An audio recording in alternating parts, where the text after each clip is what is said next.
when can the situation begin to change on the front if we continue to see these escalations? Israel clearly faces a situation on a number of fronts, Iran being one of them, but relatedly, Hezbollah in the north, that is completely unacceptable.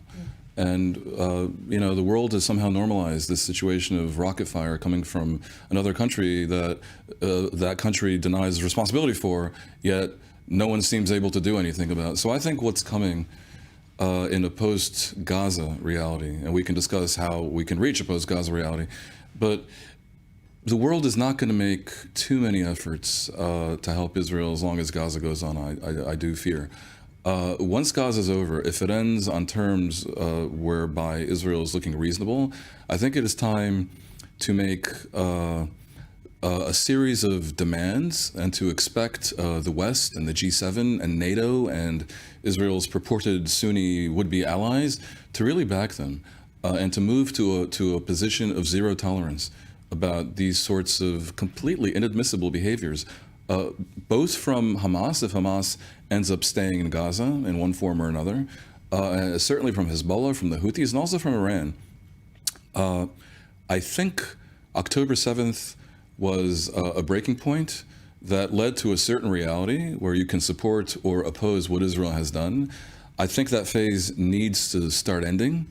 And the new reality will require, I think, a more clever, more moderate, more strategic Israeli government, but also a Western position and an Arab position that is less forgiving of abominable misbehaviors that have been victimizing Israel. And by the way, there's a flip side of that as well, which is what we were discussing before. Israel's own actions in the West Bank that complicate the situation will have to change as well. I think we're looking for a reboot. And that may come about. And I think Passover may be a good time to contemplate that.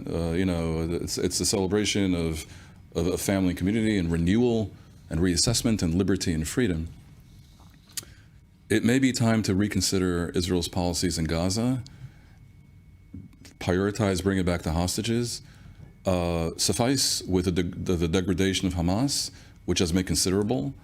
If anyone in Israel wants to have revenge, suffice with the vengeance that they've taken, and probably pull out, unless they're prepared to change their strategic position and agree that the goal is to reinstall the PA, in which case that itself is a reboot. But for the time being, when Israel's government is clearly being straitjacketed by the extreme right, and a prime minister refuses to have a policy, I think the situation is no longer tenable.